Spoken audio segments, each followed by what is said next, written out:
What did I tell you? What did I fucking tell you? This was the year. This was the year to do something. Alright? You had to do something. You finally were selected to be hosts. You knew you were never going to get an easy draw because you're not an SEC team, so you have to get one. But you knew that you had the home crowd on your side, and you fucking blew it. Now, how do I say this correctly? This team is the is a definition, not the, but a definition of failing upwards. No matter how terrible that sweep was against Ohio State, getting swept by a team that last year was pretty god awful, and then this year proceeded to shit themselves against Michigan to not even make the quarterfinals, to then have us beat that said Michigan team and then shit ourselves against Oregon, which I know Oregon's the most successful team out of the Big Ten. They made the Supers, which is better than the number one team in the country, apparently. The one solace is the fact that we at least beat our 4 seed, which is something that UCLA just couldn't. So, congrats to Cal Poly on the free advance.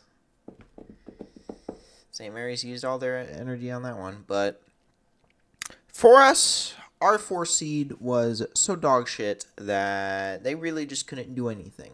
It was just like the softball team in under 500, overperforming Summit League school. So we beat them. Okay, 4-1, not convincing in the slightest, but you know what? Softball team didn't start out convincing in the slightest, so maybe they can do something. May I tell you who we started in that game against South Dakota State? Yasa. Our best starter. We start him against South Dakota State. But hey, you know what? We win that game. So, whatever. We still have Ty Horn. He has to start for the Saturday game. Saturday game. And we have to play Ole Miss. After Ole Miss and Arizona State went into the 14th inning, roughly. It was a pretty daggum late game. But, you know what? Whatever. It benefits us. Unfortunately, since for whatever reason baseball and softball are flipped, we do not play the first game as the 1-0. Instead, Arizona State gets to have fun beating the shit out of South Dakota State 17-0.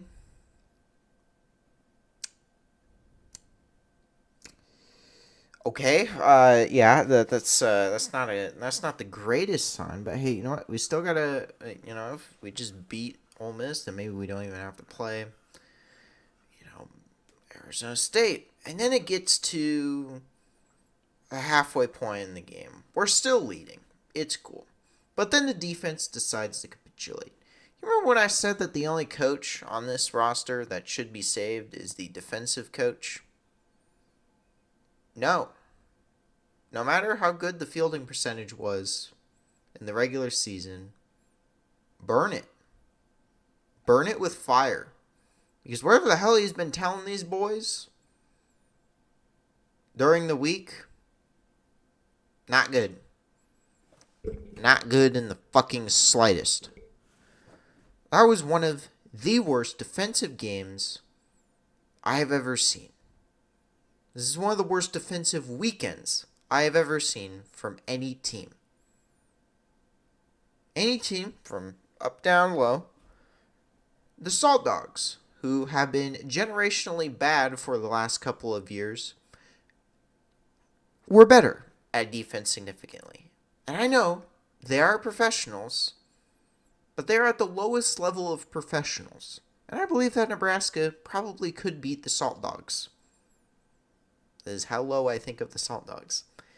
But the one fucking thing that keeps hindering this team is coaching. The coaching and the scouting. Because my lord, do you not know what the hell these idiots are going to pitch? Because the SEC is not a conference that, doesn't have its games on TV. That is a problem that you would expect from the Summit League.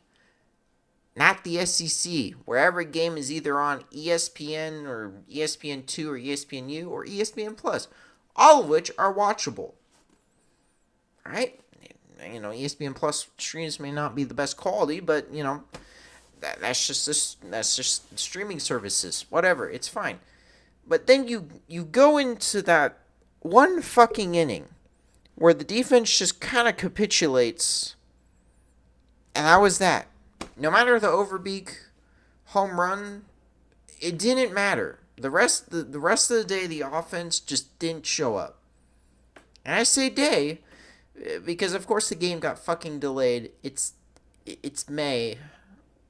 Bro, it's May. Weather has to, get in the way. So, obviously, the ninth inning had to be cut off.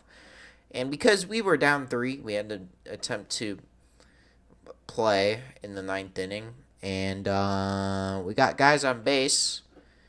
And then we just double play and out of the game. So that was it. That was our chance to get some rest. Because then we would have to turn around and play an hour and 35 against a team that has had more than a full day of rest. And that definitely includes during the South Dakota State game, who, again, they won 17-0. South Dakota State couldn't even dream of scoring 17 runs in 2 games, let alone 1. So, what the fuck? So we have to play them. And it didn't start out well. Especially after Blashowitz decided to go out there and throw up, whatever it was, whether it was heat stroke or just plain old nerves or whatever. He did not play well. The next guy also played like shit, and everyone played like shit until Manel decided to actually lock in for once. I feel bad because his performance was actually admirable.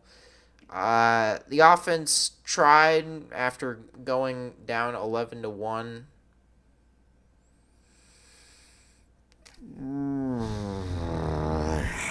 We had a chance. The ninth inning, there was a slight chance. We had bases loaded. We had the bases loaded, down 4. We had first and third, down 3, and we lost. Because our hitting is as clutch as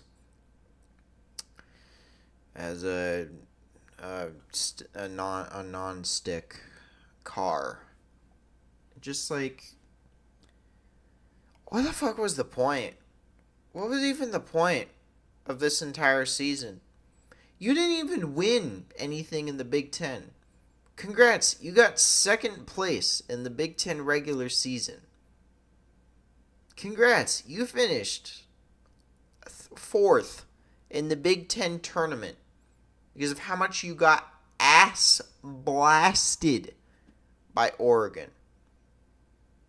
They got killed in that game. And that's what set them up for this goddamn region. This terrible, no good region should have probably had Cincinnati and Arizona State flip. But you know what? Cincinnati would have probably beaten us because of how shit the team played. And I still stand by the fact that the team has the talent to do it, to win every game. But the coaching is holding them back so much. When they get their little grubby hands on the fucking players, the players just don't know how to respond to any kind of adversity. The only time that they actually decided to, play was when they were down 10. When, I don't know, maybe the coaches just gave up. Maybe the coaches should just give up more. Stop fucking telling them what to do, because it's clearly not working. So please, for the love of whatever is out there, Bolt, you have to change your entire coaching staff. I do not care if that one fucking JUCO guy is somehow, holding the rest of this team, the coaching staff together. Those guys need to go now. I can sacrifice one player, one however good player in JUCO, to get this entire staff out of the system and get some actual fucking help for these players. They are set out there to fucking die. It's like I'm watching just some god awful play sometimes. And I know the players can do it. The players can do it. They even do it in the same fucking game. But it all comes down to whether the coaching is, telling them to do something. Coaching does not elevate the team much, but it can drag them down to hell. And that is exactly what the coaching staff is doing right now. The only thing that is keeping me from saying that fire Will Bolt is because he at least can fucking recruit. Okay? I'm not attributing any of the fucking recruiting to those goddamn whatever you want to call them on the assistant staff. None of them are going to do anything because the big man on top is Bolt. Bolt makes all the decisions. And if he doesn't make the decision to fire the coaches, then that's when you yeet him off of the face of the earth. Because these coaches are worthless. Nightmares. Like I said, nightmares for the rest of their lives for how much they fucked this entire team. You wanted to go far, and yet you went the exact same amount of distance as you did when you finished like 500 in conference play? Are you fucking kidding me, man? Are you fucking kidding? That is so goddamn stupid. Just stop. Just stop and think for once. Am I actually helping this team, or am I dragging it into bitter hell? Please. Please. I can't take this shit no more. I do not want to go into 2027 with the same goddamn people on top that are making decisions. Step it up. Step your fucking game up. I don't fault the players for any of this shit. Because the players did what they were contractually obligated to do. Go out there and play the best ball of their lives. That's what they continued to do. And yet they just kept getting dragged, getting told by the fucking coaches, whatever the fuck they're trying to do. Because those things out there that I saw on the field are not natural. They never have been natural. So please, just fucking stop. It's hurting the team. It's hurting the fans. It's hurting everybody around you. Stop. Stop. Get excused. I just want to watch a team that can at least make it to the fucking regionals without having so many goddamn heart attacks. So many. Just next time, when you make it to the fucking regionals, don't fucking do this. Just don't. It's killing us. You're killing us, Smalls.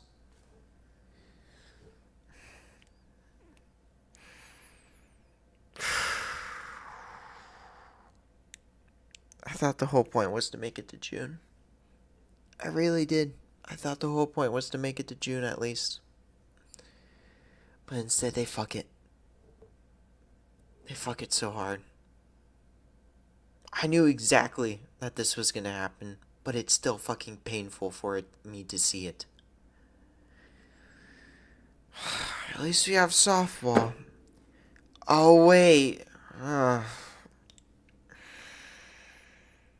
dead inside. I'm dead inside. It's fine. It's fine. It's fine. You know what? We have, what, how many months until football? June, July, August. So 3 months, two something months.